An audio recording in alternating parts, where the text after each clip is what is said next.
onda. Pega. Pega o braço. Anda. Ah, isso aí não vai pegar, não. Vai pegar sim. Ah, agora acho que vai pegar. Ah, agora tá pegando, né? Por que a mulher tem que estar sempre bonita, bem maquiada, bem penteada, magra, sexy? Por que essas roupas devem definir suas formas? Por que ela tem que se depilar toda, andar de salto alto e mostrar a barriga, bunda, o peito, as pernas? Será que a vida é um eterno concurso de beleza ou ela se enfeita tanto para conquistar os homens? O que você acha, Bentolina? Ah, eles estão tudo no cio. Pior é que depois de tanto esforço ainda continua a sofrer sobre o jugo dos homens. Tá vendo essa aliança? É a minha cruz. Essa cruz eu não carrego mais. Quer dizer, até que a gente se divertia, né? Ah, Valdivina, deixa de ser exagerada. As mulheres são maltratadas física e psicologicamente, são estupradas pelos próprios... Que é o estupro, se não a violação sem permissão. Acho que eu li isso em algum lugar. Não adianta fingir que tá com dor de cabeça, porque essa desculpa já não cola mais. O marido quer sexo sem se importar se a mulher que também quer. E elas fazem tudo isso com um sorriso nos lábios. Mas mal pode andar depois. O homem não é forçado a nada, porque não consegue fazer sexo sem estar com vontade. Que tanta injustiça! E se fosse o contrário? Uma inversão? Consegue imaginar?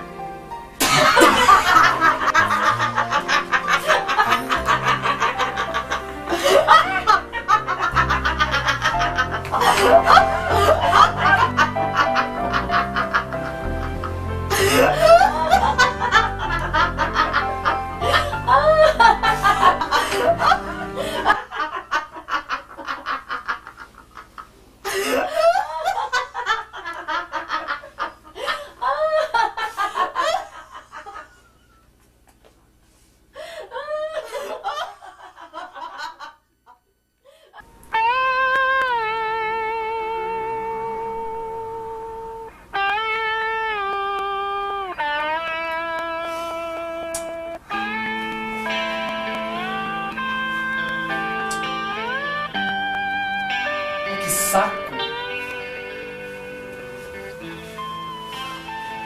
É, seu Zé Maria, o homem tem 40% a menos tolerância à dor que a mulher, sabia? Não me enche o saco, Maria José, não me enche o saco. Vai ser assim.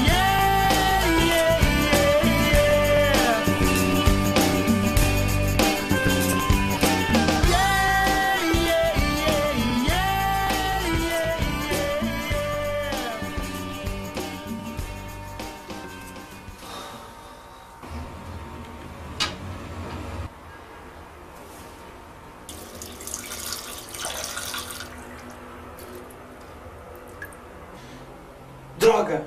Que sujeira! Saco! De agora em diante, só faço xixi sentado.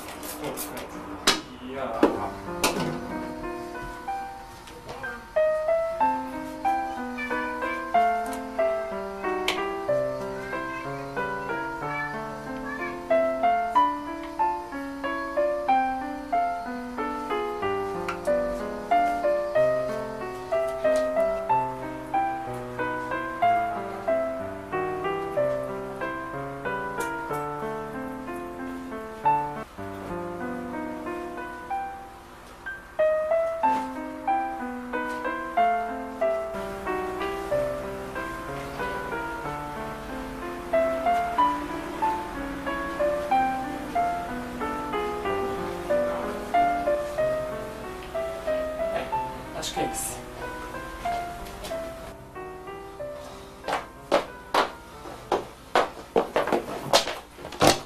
Droga de salto alto!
tá engordando.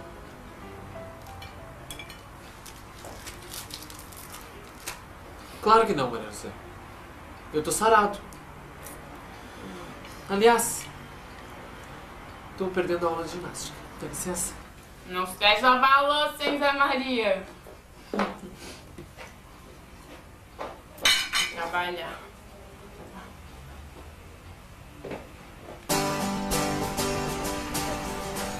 Quando eu voltar, eu quero ser bem disposto para hoje à noite. Eu não aceito desculpas, viu?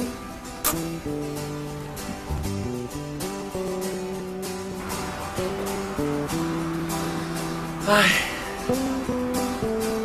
Acho que hoje eu não escapo.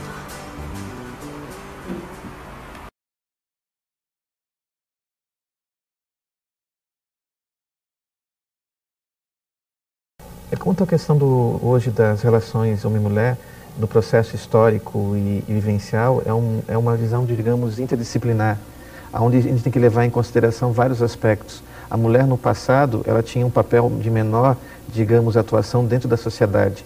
Ela, de alguma forma, passava por dificuldades em função de suas condições físicas, biológicas, sociais, econômicas e, muitas vezes, ideológicas nesse sentido. Esse ideológica diz respeito à questão religiosa, da influência da questão religiosa sobre, especificamente, a condição da mulher. Mas hoje, com o avanço da própria ciência e o processo de separação entre Estado e Igreja, principalmente nos países ocidentais, houve uma maior possibilidade, então, da mulher poder entrar no mercado de trabalho, principalmente pós Segunda Guerra Mundial, pós 1945.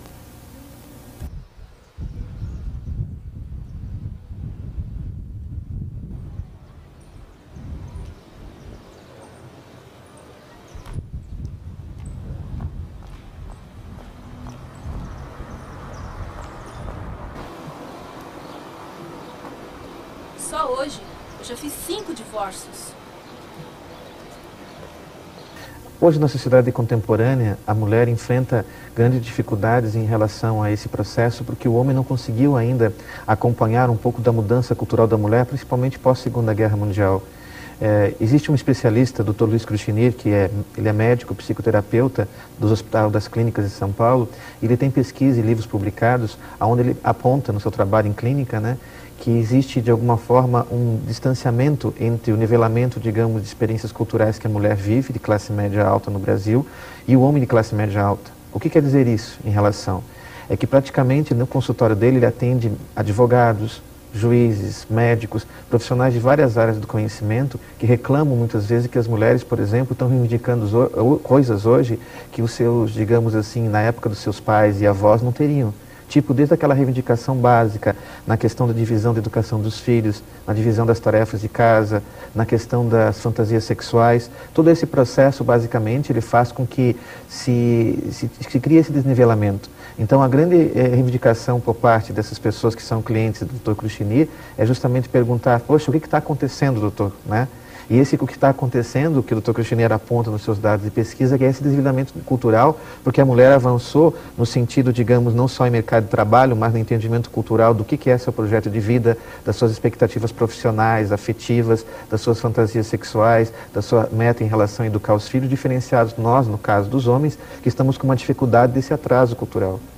E a proposta do Dr. Cruchinir é que consiga se fazer um meio de campo entre os dois lados, ou seja, fazer com que o homem de alguma forma aprenda a arte de negociar com as mulheres, principalmente as mulheres emancipadas, para conseguir chegar a um denominador comum, tanto na vida privada, na educação dos filhos, como na questão profissional, de se um ganha mais ou menos do que o outro, e também nas próprias fantasias sexuais, haver um equilíbrio entre as duas partes.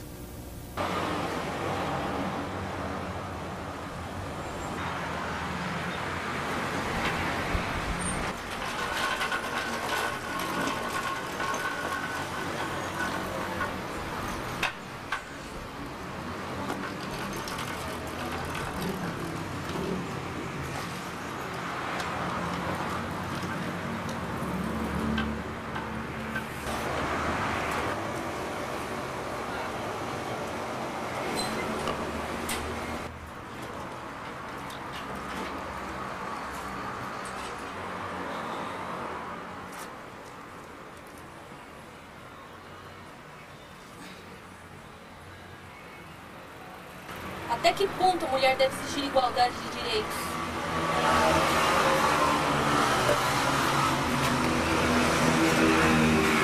Mas hoje não prega-se mais uma igualdade absoluta da mulher. Hoje se prega, pela própria ideia da nossa Constituição atual de 88, um sistema compartilhado. Seria, na verdade, um sistema pátria e matriarcado compartilhado, onde a mulher e o homem têm uma certa igualdade de direitos em relação a alguns setores, mas temos que respeitar as diferenças, ou seja, é um princípio da igualdade na diferença. Que tipo de diferença? Nas diferenças biológicas, nas diferenças culturais e sociais entre homens e mulheres. Então, hoje existe um certo ajuste por parte da sociedade civil nesse sentido e também um ajuste por parte da própria legislação. Só que a mulher, de alguma forma, tem que tomar consciência desses direitos e tentar fazer uma espécie, digamos, de diálogo mútuo com os homens nesse aspecto.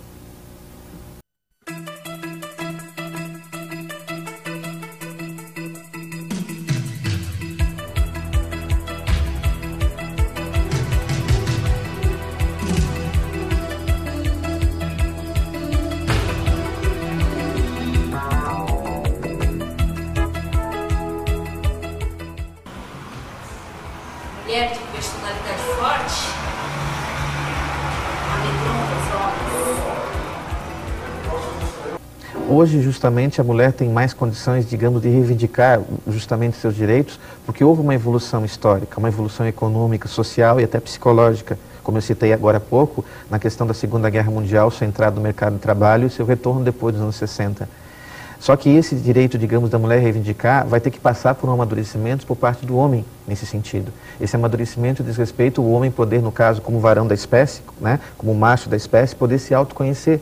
Conhecer tanto seus aspectos fortes, da sua capacidade intelectual, sua capacidade de agir no mundo como já tem feito há milhares de anos, mas repensar a sua condição, digamos, de depredador, por exemplo, do sistema do meio ambiente. Não só do meio ambiente externo, mas também no ambiente interno, no meio ambiente psicológico, no meio ambiente intrínseco do ser humano. À medida que o homem, enquanto varão, começar a repensar seu papel, a ideia da mulher vai ficar mais fácil, digamos, de dialogar, principalmente no Ocidente, com esse equilíbrio. Por que os homens odeiam tanto as mulheres? Por que temos que ser tão castigadas? Será que inveja?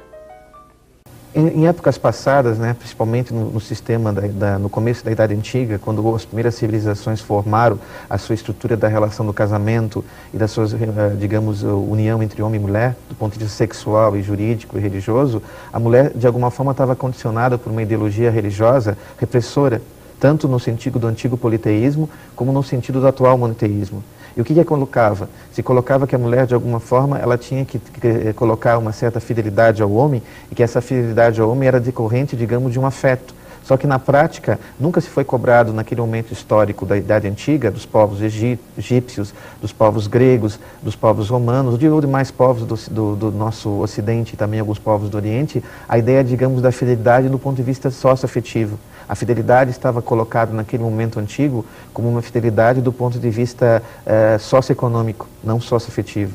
Então significava que muitas vezes a mulher, nesse mundo antigo, na Idade Antiga, ela acabava sendo nesses povos como propriedade do marido.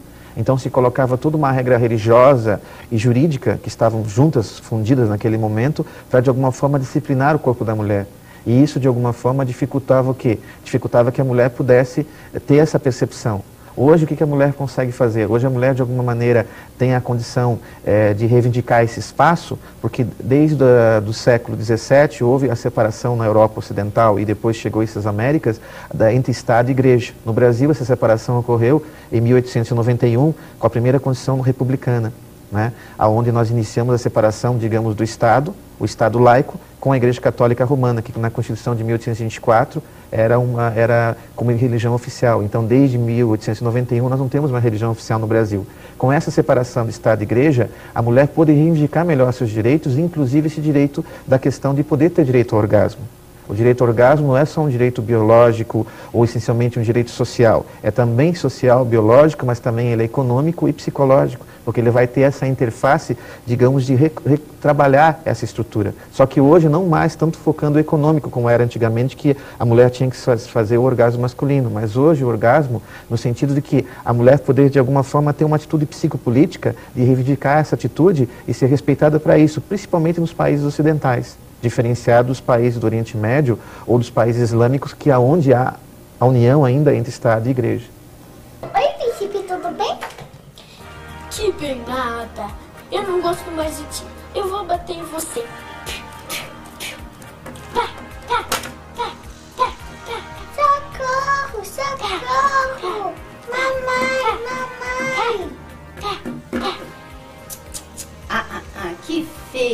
Que feio menino bater em menina. Não pode, não pode. Muito feio menino bater em menina. Os homens têm, hoje ainda, no caso, quando agridem uma namorada, uma noiva, uma esposa, na verdade eles estão agredindo um pouco a si mesmos nesse sentido. Porque isso é um foco bem, digamos, de atitude que demonstra um pouco do que eu já comentei antes, que o Dr. Luciano nos colocou, ao colocar o trabalho sobre a questão da dificuldade cultural de avanço masculino sobre a cultura feminina, de haver um equilíbrio entre as duas culturas.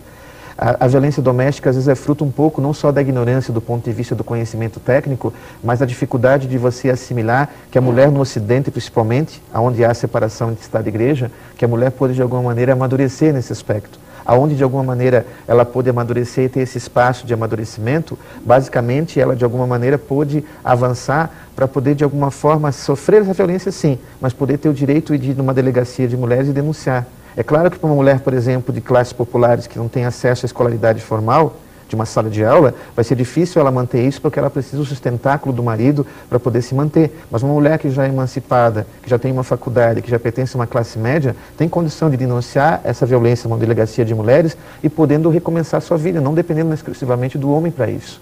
E hoje existem muitas formas de uma mulher que tem acesso à escolaridade poder, de alguma forma, ter também essa defesa dos seus direitos para não ser violentada nem do ponto de vista físico e nem do ponto de vista psicológico, no sentido de chantagem emocional para ter que fazer uma coisa que ela não queira fazer na sua intimidade.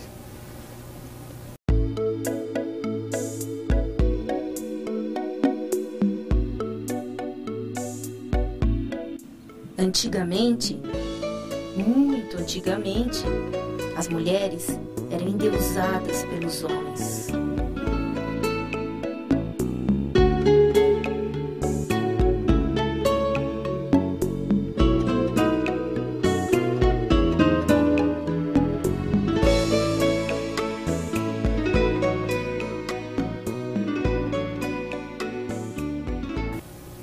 As mulheres na antiguidade, principalmente no começo, na transição, segundo a autora Rosalind Miles coloca, da transição do período neolítico para o período da Idade Antiga Primeira, né, primívora, praticamente essas mulheres eram endeusadas porque não se tinha o conhecimento, segundo Rosalind Miles, antropóloga e historiadora inglesa contemporânea, que não se tinha conhecimento que elas de alguma maneira poderiam, como se diz, ter digamos, gerar a criança sem a participação masculina. Ou seja, o homem varão não tinha esse conhecimento que a sua semente sagrada, o seu sêmen, né, o seu esperma, era fundamental para haver a nova vida. À medida que ele não tinha conhecimento disso, praticamente ele acabava vendo, depois de 9 meses, aquela mulher dando à luz e vendo como se aquela luz fosse do nada. Era como se ela fosse uma deusa nesse sentido.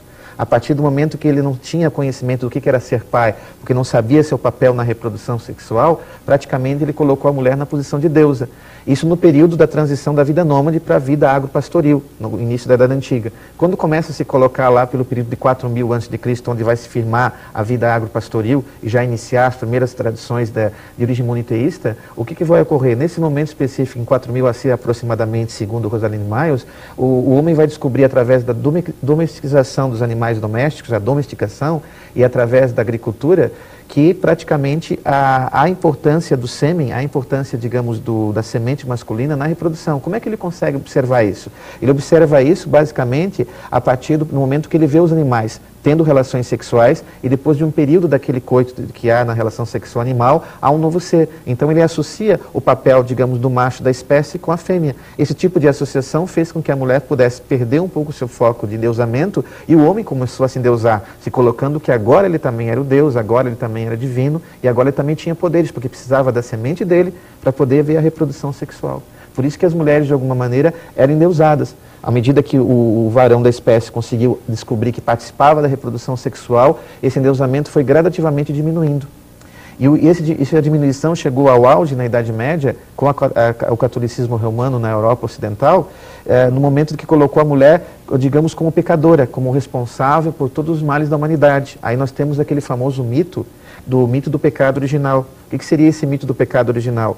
É aquilo que a gente aprende geralmente em escola dominical, o catecismo, que a Eva, ela foi responsável pela queda do paraíso. Ela foi tentada pela serpente, recebeu por parte nesse mito a serpente, comeu desse fruto proibido, passou para o Adão e experimentaram juntos a árvore do conhecimento do bem e do mal. Como isso era proibido, eles foram expulsos dos paraísos e tiveram que viver pelo próprio suor. Esse tipo de mito, que no ponto de vista sociológico ele não é considerado dogma, mas um mito, porque a gente não tem como provar se realmente existiu, isso condicionou ideologicamente na Idade Média que as mulheres fossem reprimidas e que as mulheres de alguma maneira tivessem só 2 papéis fundamentais na sociedade. Quais 2 papéis? O primeiro, se redimir do pecado original pelo casamento, que daí elas se redimiriam sendo mães, e a outra forma de remissão através da vida religiosa sendo freiras. Então, praticamente, enquanto ainda não havia ainda separação de Estado e Igreja e as reformas protestantes, que ajudaram nessa separação na Europa, que a Igreja Católica ainda estava unida à vida política dentro dos países que compunham a antiga Europa Ocidental, basicamente, a mulher estava subordinada a essa estrutura. Ela não tinha como, de alguma forma, ter as chances a modificar os seus direitos, ou modificar. A ideologia religiosa embutia uma ideologia jurídica e leis que, de alguma forma, reprimiam esse corpo feminino e reprimiam os direitos da mulher.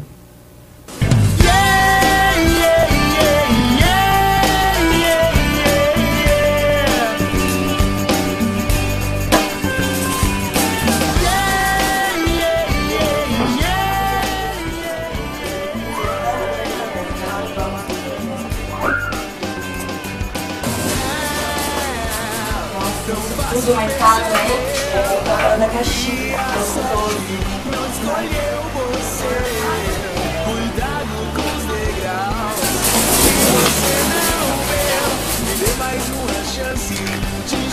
Nossa, de churrasco todo.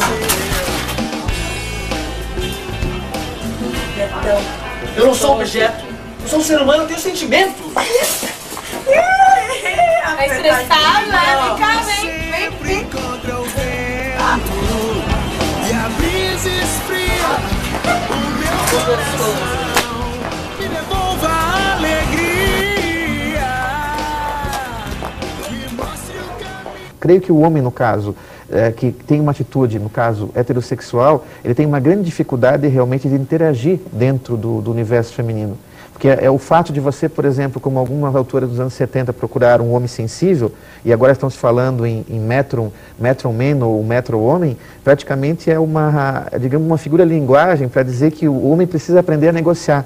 Em vez de você colocar o termo, como nos anos 70 se colocava homem sensível para tentar um homem heterossexual um pouco mais sensível, hoje o chamado metro-homem ou metro-man, para tentar uma outra forma de homem sensível, vamos tentar chegar numa outra palavra que eu acho mais adequada, em vez de metro-man, metro-homem ou homem sensível. Qual seria essa palavra? Basicamente, o homem que sabe a arte de negociar.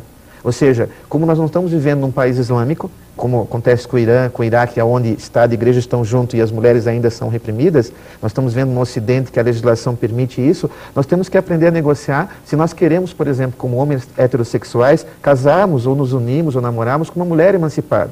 À medida que nós optamos ou namorar, se relacionar com uma mulher que tem uma faculdade, no mínimo, uma mulher que tem um entendimento e uma profissão, nós nos colocamos no dever de aprender a negociar. Aprender a negociar com essa mulher, aprender a negociar e de alguma forma crescer com isso, porque essa negociação significa o que na prática? Significa que a gente precisa, por exemplo, aprender a arte do diálogo para a divisão das tarefas domésticas, ou no gerenciamento dessas tarefas, se tiver empregado doméstico ou diarista, se não tiver, os dois teriam que dividir nesse sentido, na educação dos filhos, no acompanhamento da escola dos filhos nesse ponto, na reunião dos professores, na questão do compartilhamento das fantasias sexuais do casal, o que poderia fazer para o casal se renovar e não ficar entrando numa rotina sexual, na questão do planejamento de férias, em todas as regras que de alguma forma hoje um casal, por exemplo, heterossexual poderia fazer. Então essa arte de negociar, ela é fundamental, é a melhor maneira que se pode ter, na minha opinião, dentro dos meus estudos e da minha vivência, para você de alguma forma tentar se aproximar do universo feminino, mantendo o universo masculino heterossexual adequado, ou pelo menos adequado, porque a mulher, na verdade, não quer um homem totalmente sensível, a mulher não quer um homem totalmente metroman, porque se fosse por isso, um homossexual poderia preencher esse papel, mas não é isso que a mulher procura. Uma mulher heterossexual procura um outro homem heterossexual que tenha uma arte de negociar suficiente para poder chegar junto com ela, para eles construírem um projeto de vida em comum, rumo a um futuro melhor, a partir de um presente mais adequado, um momento presente mais adequado.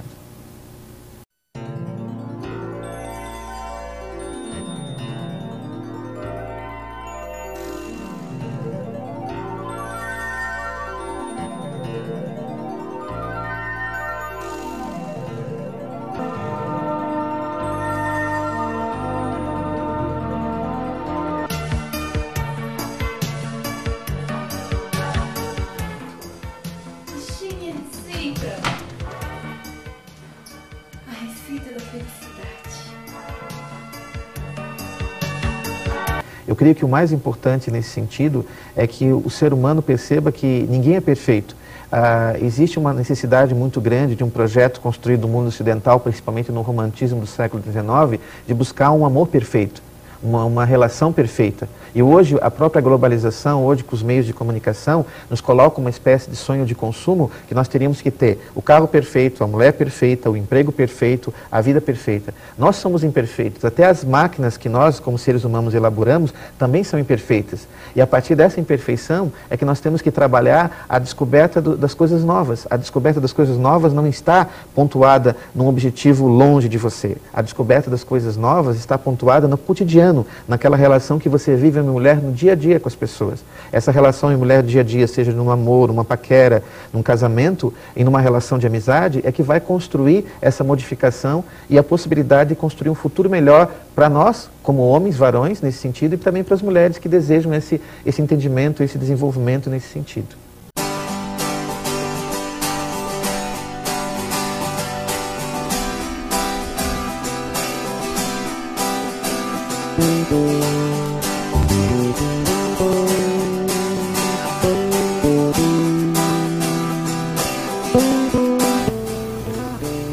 Mulher, obra suprema do maior de todos os artistas, que buscou incessantemente a perfeição, que resumiu num pequeno e frágil ser todas as suas expectativas sobre a beleza, a sabedoria e o amor. A criatura que se assemelha ao Criador, que gera a vida, que prepara para a vida, que é a própria vida, mulher.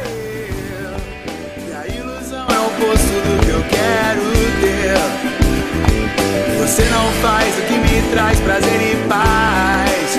Você não sabe amar, Existe uma vida que me faz feliz, por saber quem sou. O mal não traz o que te faz sentir amor. E é claro que eu não serei mais feliz sem o teu amor. Tudo é sonho, tudo é sonho, tudo é festa e emoção. O amor é injusto, o amor é injusto, baby, pra quem não tem o mesmo coração. Tudo é sonho, tudo é sonho, tudo é festa e emoção. O amor é injusto, o amor é injusto, baby, pra quem não tem o mesmo no coração.